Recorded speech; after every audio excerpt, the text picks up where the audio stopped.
Mouvement parabolique du ballon de basket.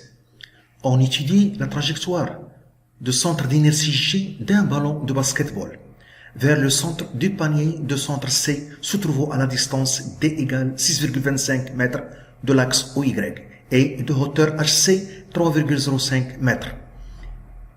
Le joueur lance le ballon lorsque son centre d'inertie est sur l'axe OY en A, de hauteur HA égale 2,4 mètres, à l'instant t égale à 0, avec la vitesse initiale V0 située dans le plan OXY et faisant un angle alpha égale 40 degrés avec l'axe horizontal. On donne G égale 9,8 mètres par seconde au carré. On ne tient pas compte de la résistance de l'air. 1. Pour t égale à 0, indiquez les coordonnées littérales des vecteurs position et vitesse. 2. Donner les coordonnées de vecteur accélération. 3. Établir les équations horaires de mouvement. 4. Déterminer l'équation littérale de la trajectoire.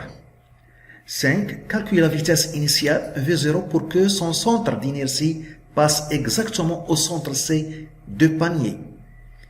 6. Quelle serait alors la durée de trajectoire du ballon de point A au point C? 7. Calculer la vitesse VC du ballon à son passage en C et l'angle bêta que forme le vecteur vitesse VC avec l'horizontale. 1. Les coordonnées des vecteurs position et vitesse à t égale à 0. Les coordonnées des vecteurs position et vitesse à t égale à 0. Donc, le vecteur position au G0 a pour coordonnées x0 et y0. À t égale à 0, le ballon, ou bien le centre d'inertie du ballon, se trouve au point A. Le point A a pour abscisse 0 et a pour ordonnée H. Pour le vecteur vitesse V0, il a pour coordonnées V0x et V0y. Le vecteur vitesse initiale V0. La coordonnée V0x s'obtient en projetant le vecteur vitesse V0 sur l'axe OX.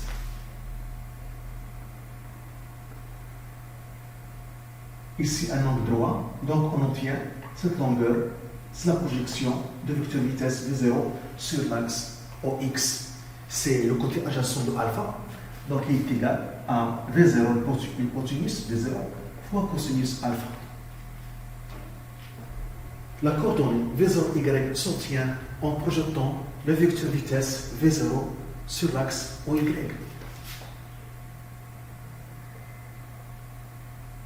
Ici, un angle droit, on obtient cette longueur qui est égale à cette longueur. C'est le côté opposé de alpha.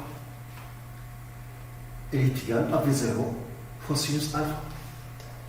V0 sinus alpha. Ce sont les coordonnées des vecteurs position et vitesse à t égale à 0. Sont appelées les conditions initiales. Ce sont les conditions initiales.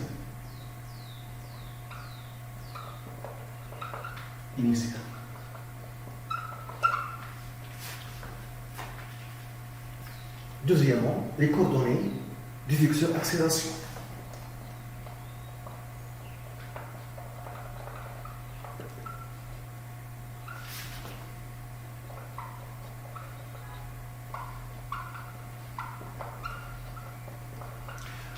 On applique la deuxième loi de Newton.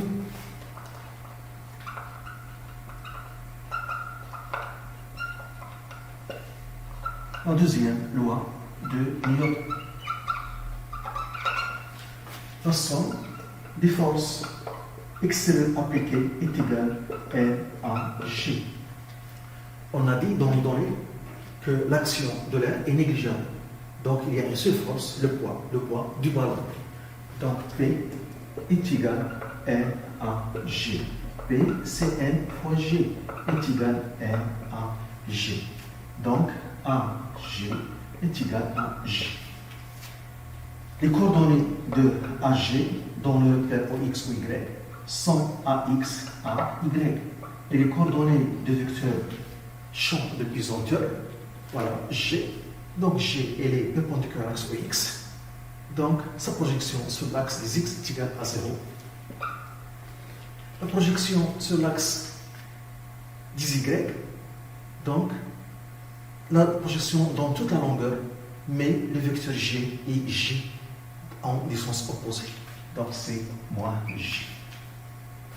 L'égalité des deux vecteurs signifie l'égalité des coordonnées. Donc, AX est égal à 0 et AY est égal à moins J.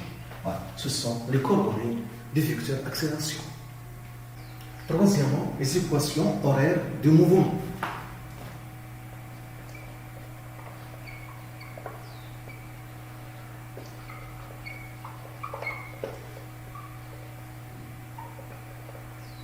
De mouvement. Donc on a AX est égal à 0, AY est égal à moins G. Donc AX c'est dvx sur dt est égal à 0, AY c'est dvy sur dt est égal à moins G. Par intégration, on trouve Vx et Vy. Donc Vx est égal. Donc la fonction Vx, donc je la dérive par rapport au temps. Je trouve 0, c'est une constante. Donc Vx est une constante, c'est 1. Vy, la fonction Vy, lorsque je la dérive par rapport au temps, je trouve moins G. C'est Vy est égal à moins G fois T plus C. Je dérive, donc T, la dérivée de T, c'est 1. T en physique, c'est X en maths. Et la dérivée de la constante est égale à 0. Donc on trouve moins G. C1 et C2 sont deux constantes qui seront déterminées en utilisant les conditions initiales qu'on a déterminées pour la question 1. Donc C1 est une vitesse, C2 est une vitesse. Donc je dois voir à t égale à 0 la vitesse V0. Donc à t égale à 0, on a V0 A pour composante V0x, V0y est égal à V0 cosinus alpha est égal à V0 sinus alpha. On a Vx est égal à C1. À t égale à 0, je remplace Vx par V0x. Elle est égale à une constante à partir de l'instant t égale à 0. Donc, C1. Et donc, V0x, c'est V0 cosinus alpha. On a aussi Vy est égal à moins G fois T plus C2. À T égale à 0, je remplace Vy par V0y et T par 0. Moins G fois 0 plus C2. Donc, on trouve V0y est égal à C2. Donc, la constante C2, c'est V0y qui est V0 sinus alpha. Donc, les coordonnées de vecteur vitesse sont Vx est égal à V0 cosinus alpha et Vy est égal à moins G fois T plus V0 sinus alpha. Ce sont les coordonnées de vecteur vitesse. On a trouvé les coordonnées de vecteur vitesse. Vx est égal à V0 cosinus alpha, Vy est égal à moins G fois T plus V0 sinus alpha. Vx, c'est dx sur dt est égal à V0 cosinus alpha. Vy, c'est dy sur dt est égal à moins G fois T plus V0 sinus alpha. Par intégration, on trouve x et y. Donc, x, la primitive, x, la fonction x, donc je la dérive par rapport au temps, je trouve V0 cosinus alpha.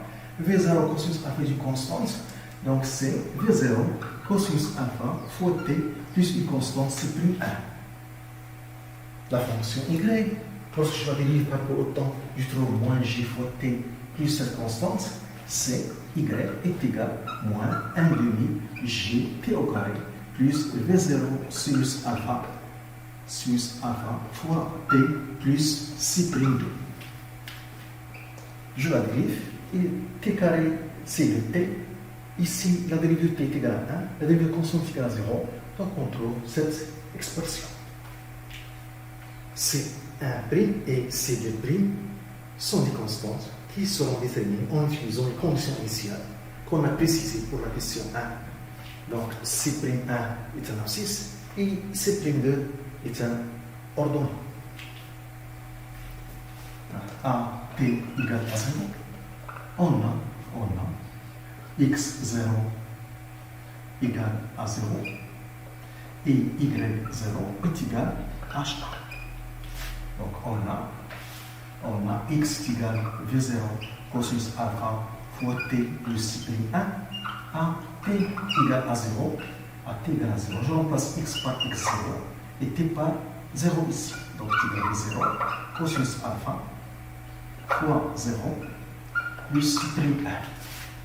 Donc on trouve c'1 est égal à x0 est égal à 0. On a y est égal à moins 1 demi gt au carré plus v0 sinus alpha fois t plus c'2. A t égale à 0, je remplace y par y0 et t par 0 moins 1 demi g 0 au carré plus v0 sinus alpha fois 0 plus c'2. Y0, on a HA. Ici, 0, 0. Donc, C'2 est égal à H1. Donc, les équations horaires de mouvement sont les équations horaires de mouvement sont x est égal à v0 cosinus alpha fois t, y est égal à moins 1 demi g t au carré plus v0 sinus alpha fois t plus h. Quatrièmement, l'équation de la trajectoire. L'équation de la trajectoire. Donc, c'est l'équation y en fonction de x. Donc, je dois éliminer le temps entre ces deux équations. On tire t à partir de la première équation et je remplace dans la deuxième. Donc, t est égal à x sur v0 cosinus alpha. Et je remplace moins 1 demi g x au carré sur v0 au carré cosinus au carré alpha plus v0 sinus alpha fois t qui est x sur v0 cosinus alpha plus h. Donc ici, sinus alpha sur cosinus alpha sur tangente alpha et je simplifie par v0. Donc on trouve y est égal à moins g sur 2 v0 au carré cosinus au carré alpha x au carré plus x tangente alpha plus h. C'est l'équation de la trajectoire. Et c'est une équation d'une parabole. C'est une équation d'une parabole. C'est une équation d'une parabole. Une parabole. Donc, la trajectoire du centre d'inertie du ballon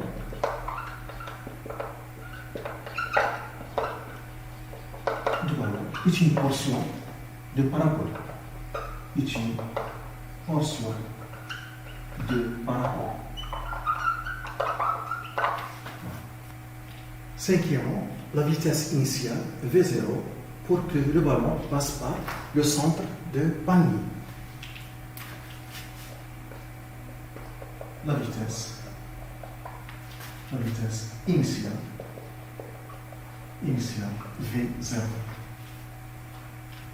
Donc, pour que le ballon passe par le centre du panier, il faut que le centre du panier, le point C, appartienne à la trajectoire. Donc, il faut que l'abscisse et l'ordonnée de centre du panier vérifient l'équation de la trajectoire.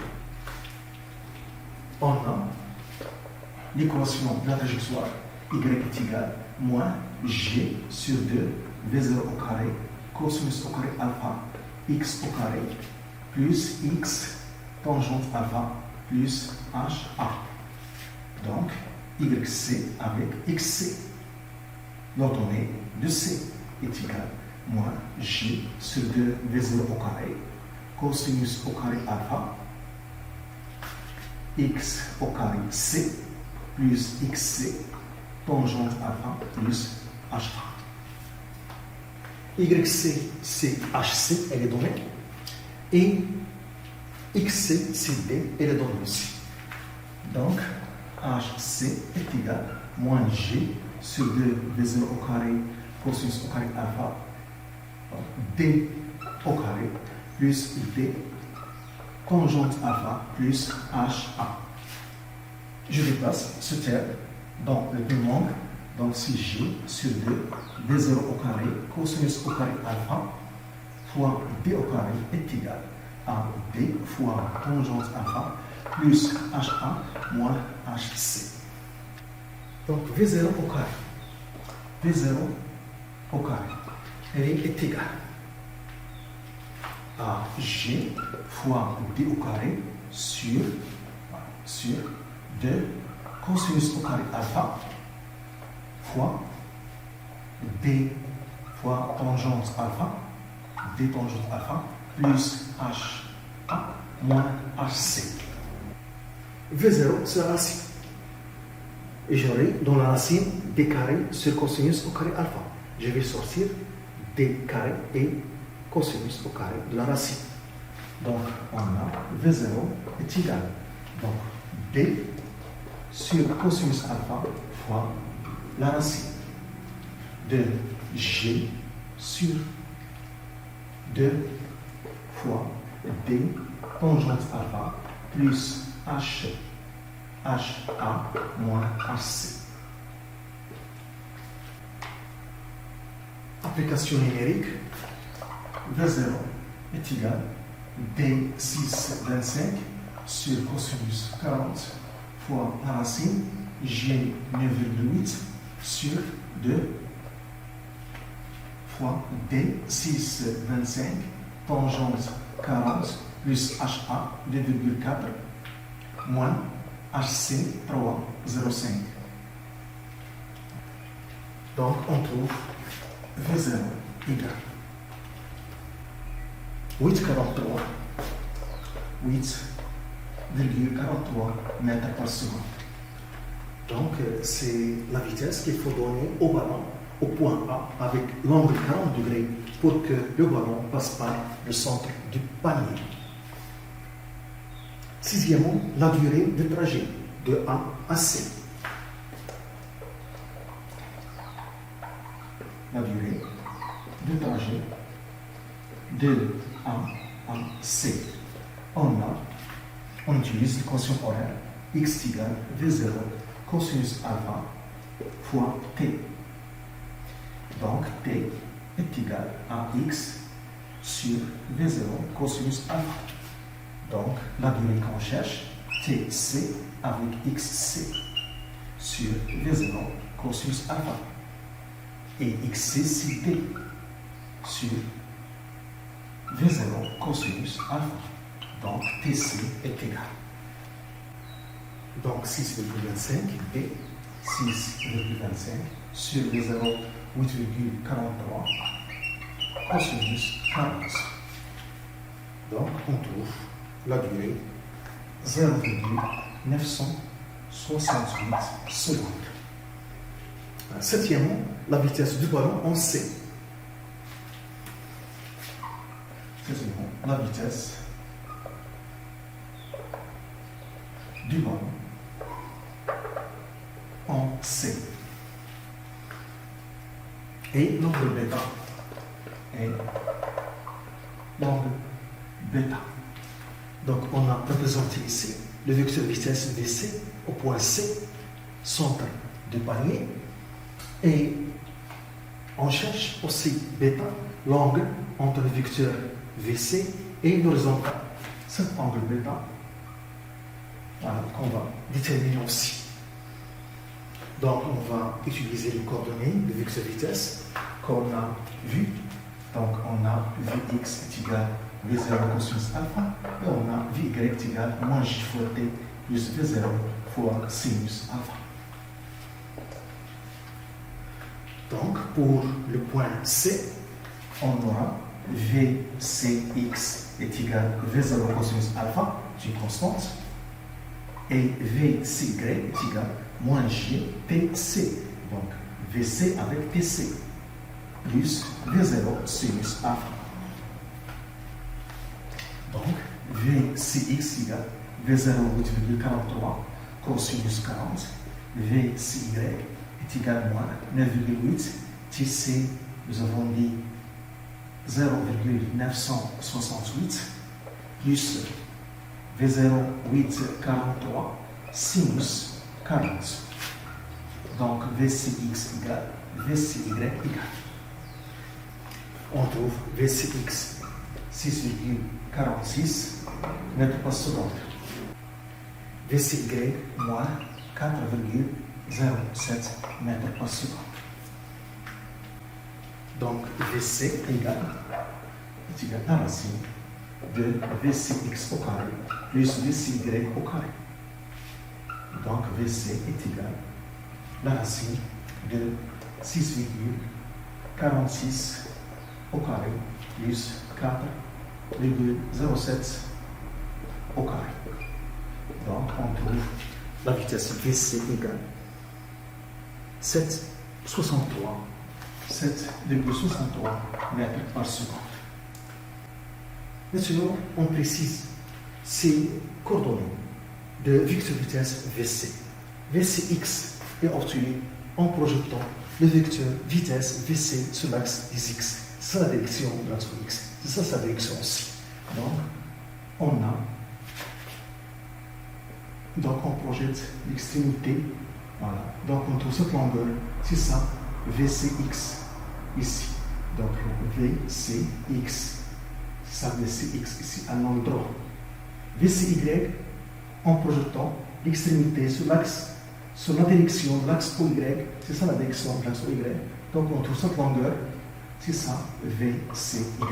Il est négatif, Vcy, car la projection de l'extrémité se trouve dans la région négative. Si je translate Vc ici, donc on voit que la projection de l'extrémité sera dans la région négative. C'est pourquoi la coordonnée est négative, Vcy. Donc on a Vcx et on a Vcy. Donc on peut calculer bêta en utilisant tangente. Tangente bêta est égale le côté opposé, c'est le côté adjacent. Le côté opposé, c'est Vcy, ou bien c'est la valeur absolue de Vcy. Et le côté adjacent, c'est Vcx. Donc, tangente bêta est égale à la valeur absolue de Vcy sur Vcx. Ici, la valeur absolue, 4,07 sur 6,46. Donc, on trouve 0,63. Et bêta égale, tangente bêta est égale à 0,63. Et bêta égale 32,2 degrés. Donc, les caractéristiques du vecteur vitesse Vc, la direction, c'est la direction de la tangente à la trajectoire au point C. Et cette tangente à la trajectoire au point C fait un angle bêta 32,2 degrés avec l'horizontale. Le sens de Vc, c'est le sens de mouvement. Et le module de Vc, c'est sa valeur, 7,63 mètres par seconde.